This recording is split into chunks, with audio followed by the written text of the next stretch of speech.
മഞ്ചേശ്വരത്തും പാലക്കാടും തെരഞ്ഞെടുപ്പ് തന്ത്രവുമായി CPM. രണ്ടിടത്തും BJPയുടെ പരാജയം ഉറപ്പാക്കണമെന്ന് സംസ്ഥാന കമ്മിറ്റി തീരുമാനിച്ചിട്ടുണ്ട്. കെ സുരേന്ദ്രൻ മത്സരിക്കുന്ന മഞ്ചേശ്വരത്ത് പാർട്ടി വോട്ടുകൾ BJPക്ക് പോകാതിരിക്കാൻ ശക്തമായ ഇടപെടൽ നടത്തും. പാലക്കാടും BJP പരാജയം ഉറപ്പാക്കണമെന്ന് സംസ്ഥാന കമ്മിറ്റി തീരുമാനം. വിജിൻ വായാന്തോടുണ്ട് തിരുവനന്തപുരത്ത് നിന്നും കൂടുതൽ വിവരങ്ങൾ നൽകാൻ. എന്താണ് ഈ മഞ്ചേശ്വരത്തെ അതോടൊപ്പം തന്നെ ഈ തെരഞ്ഞെടുപ്പിൽ BJPയെ കൂടുതൽ പരാജയപ്പെടുത്തുക എന്ന് തന്നെയാണോ മുന്നോട്ട് വയ്ക്കുന്നത്?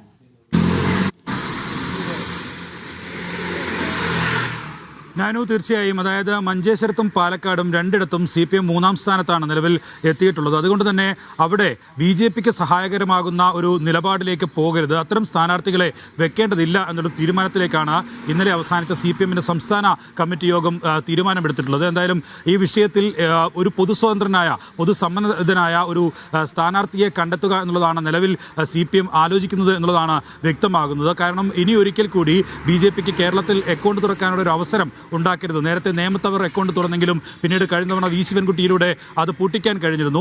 അതിന് സമാനമായ രീതിയിൽ മറ്റേതെങ്കിലും തരത്തിലുള്ള ഒരു സ്ഥാനാർത്ഥിയെ, ഒരു ദുർബലനായ സ്ഥാനാർത്ഥിയെ ഒക്കെ നിർത്തി അവിടെ BJPക്ക് അനുകൂലമായ സാഹചര്യം ഉണ്ടാക്കരുത് എന്നുള്ളതാണ് നിർദ്ദേശം. എന്ത് തരത്തിലുള്ള സ്ട്രാറ്റജി ഇക്കാര്യത്തിൽ സ്വീകരിക്കും എന്നുള്ളത് പിന്നീട് ജില്ലാ കമ്മിറ്റിയും ഒപ്പം തന്നെ മണ്ഡലം കമ്മിറ്റിയും ഒക്കെ ചർച്ച ചെയ്ത ശേഷമായിരിക്കും തീരുമാനിക്കുക. എന്തായാലും ഇന്നും നാളെയുമായി ജില്ലാ സെക്രട്ടേറിയറ്റ് കമ്മിറ്റി യോഗങ്ങൾ ചേരുന്നുണ്ട്.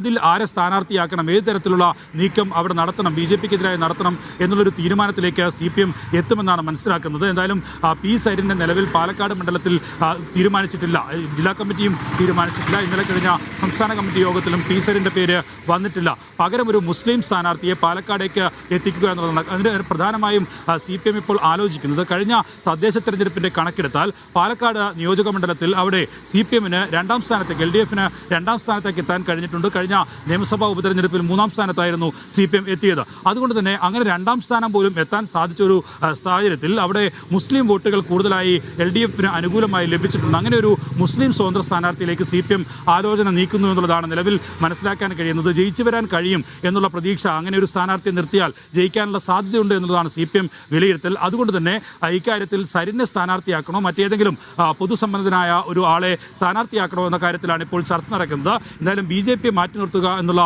ഒരു സ്ട്രാറ്റജിയുടെ ഭാഗമായിട്ടുള്ള നീക്കങ്ങളായിരിക്കും CPMന്റെ ഭാഗത്ത് ഇനി ഈ 2 ദിവസങ്ങളിലായി ഉണ്ടാവുക.